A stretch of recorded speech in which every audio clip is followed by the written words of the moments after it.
presence of the pus, it's usually a contraindication for the physiotherapy. At the stage of inflammation or at the stage of recovery and healing, it's possible to use physiotherapy in different forms. Several words about the exophthalmos. Exophthalmos or proptosis is defined as forward displacement of the eyeball beyond the orbital margin. It may be unilateral, may be bilateral. Causes of bilateral proptosis are developmental anomalies of the skull, Tower skull, craniofacial dysostosis, so different problems which are usually congenital. Inflammatory conditions, Mikulicz syndrome, and late stage of cavernous sinus thrombosis. Endocrinal exophthalmos, thyrotoxic or thyrotropic, associated with the problem of the thyroid gland, as you understand from the name. Different tumors of the orbit cause the different types of bilateral proptosis. Systemic disease like amyloidosis, Wegener's granulomatosis, and so on and so forth. Causes of unilateral proptosis, also congenital conditions like dermoid cysts, orbital teratoma, but locally and only in one orbit. Traumatic lesions, orbital hemorrhage, foreign bodies of the orbit on one side. Inflammatory disorders like orbital cellulitis, abscess of the brain, thrombophlebitis, and cavernous sinus thrombosis. Cysts of the orbit and tumors of the orbit, primary, secondary, or metastatic, are also causes of the unilateral exophthalmos.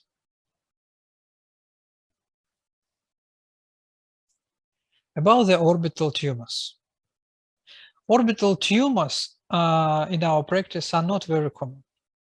These include primary, secondary, and metastatic tumors. Classification includes vascular tumors, tumors of the lacrimal gland, adenocarcinoma of the lacrimal gland, for example, cystic lesions, neural tumors, and several others. The main signs of tumors of the orbit are progressive exophthalmos. The degree of proptosis, as you can see even in this photo and on the previous photo, depends on the localization and size of the tumor. There is mild to severe restriction of ocular movements, dependent on the size of the tumor and its location. Frequently, it is associated with visual acuity loss, diplopia or double vision, and presence of central scotoma in form of dark spot in front of the patient eye. Ophthalmoscopy may reveal papilledema, according to our previous talk, optic nerve atrophy as a final stage of these changes, hemorrhage, sometimes retinal detachment. In late stage, there may be increase in intraocular pressure and corneal ulceration. Another sign of orbital tumors, absence or decreasing of eyeball reposition during the palpation. So you see the exophthalmos. If it's non-tumoral exophthalmos, you can, during the palpation, press and you'll see the reposition of the eyeball in the orbit. In case of orbital tumors, it's usually impossible.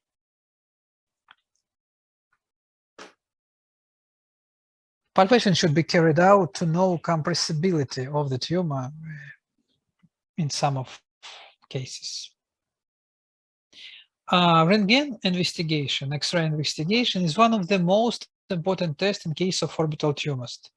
In some cases, very useful to use orbital venography, carotid angiography, radioisotope studies, and of course, computer tomography scanning and ultrasonography and magnetic resonance imaging are also help to put correct diagnosis.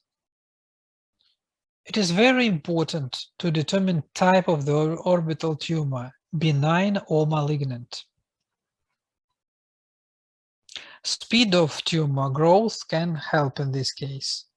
Benign tumors grow slowly, malignant grows very quickly, usually. The main benign tumors of the orbit are dermoid cysts, hemangioma, vascular tumor, and osteoma, tumor of the bones. Capillary hemangioma is the most common tumor of the orbit and periorbital areas of childhood. It appears as periorbital swelling in the anterior part of the orbit. It tends to increase in size on straining or crying, because small patient can't complain, you understand it. Hemangiomatous tissue may be seen in the fornices on averting the lids. Cavernous hemangioma is the commonest benign orbital tumor among adults. The tumors are usually located in the retrobulbar muscle cone.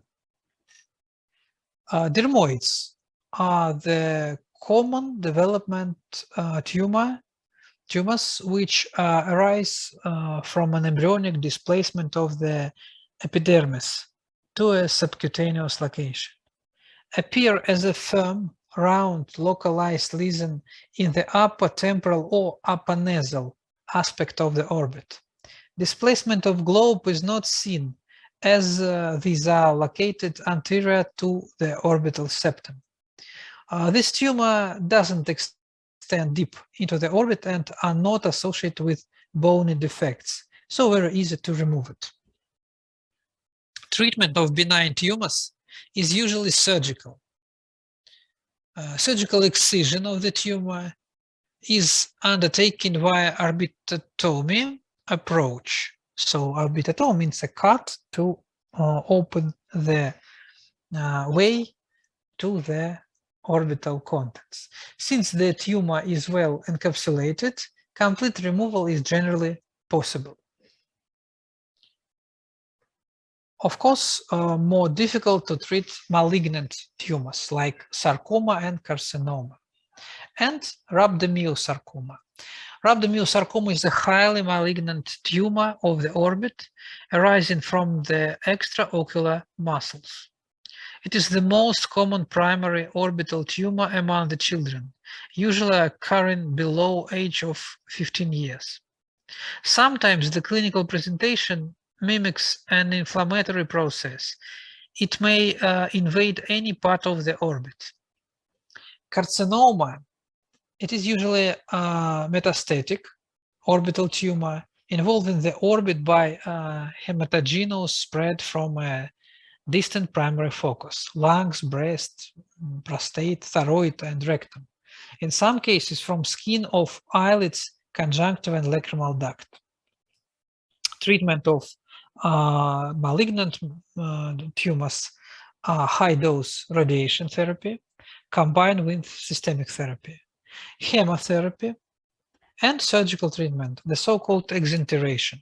In case of exenteration, we remove not only the eyeball, we remove all the contents of the orbit. We remove orbital fat, we remove blood vessels, muscles, nerves, so we remove all. Sometimes it's the only way to save the patient's life. The last but not the least for today, syndrome of the superior orbital fissure or orbital apex syndrome. The superior orbital fissure lies between the lesser and greater wings of the sphenoid. A lot of vessels and nerves pass through the superior orbital fissure. Superior ophthalmic vein, oculomotor, nerve, abducent nerve, and trochlear nerve, the third, the fourth, and the sixth cranial nerves, and ophthalmic nerve, the first branch of the trigeminal nerve, the fifth cranial nerve. When the orbital apex, in case of orbital tumor, retrobulbar hemorrhages, foreign bodies, is implicated, in addition, the typical picture of orbital apex syndrome is produced. It includes, as you see on the photo, mild or moderate exophthalmos, ptosis. Ptosis means position of the upper eyelid. The palpebral fissure is closed, and it's impossible by a photo of the eyelid to open the palpebral fissure. This is ptosis. Ptosis may be partial and full. In this small patient, this is the full ptosis of the right eye. Total ophthalmoplegia, it means the total paralysis of all the nerves, all the muscles, extraocular muscles, and so no movements of the eyeball at all, in any direction, no movements. Total ophthalmoplegia, total paralysis of all the ophthalmic muscle, extraocular muscles. Mydriasis, white pupil, due to the paralysis of the oculomotor nerve. If you remember from our previous lectures, the oculomotor nerve, parasympathetic, part of the parasympathetic autonomic nervous system, supply the sphincter of the pupil. So paralysis of this nerve causes the mydriasis. The same situation with the accommodation. There exists paralysis of accommodation.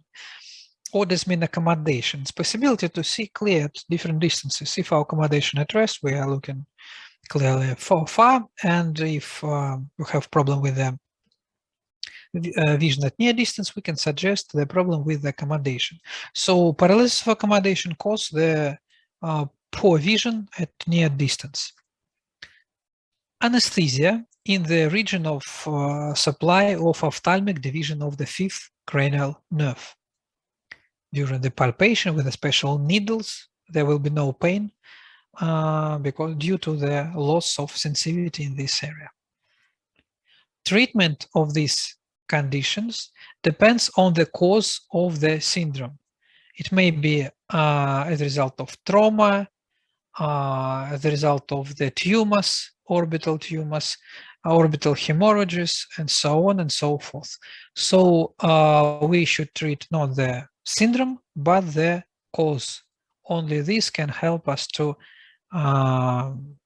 save the visual functions of different parts of the visual system and of the eye appendages, and to recover the patient's vision.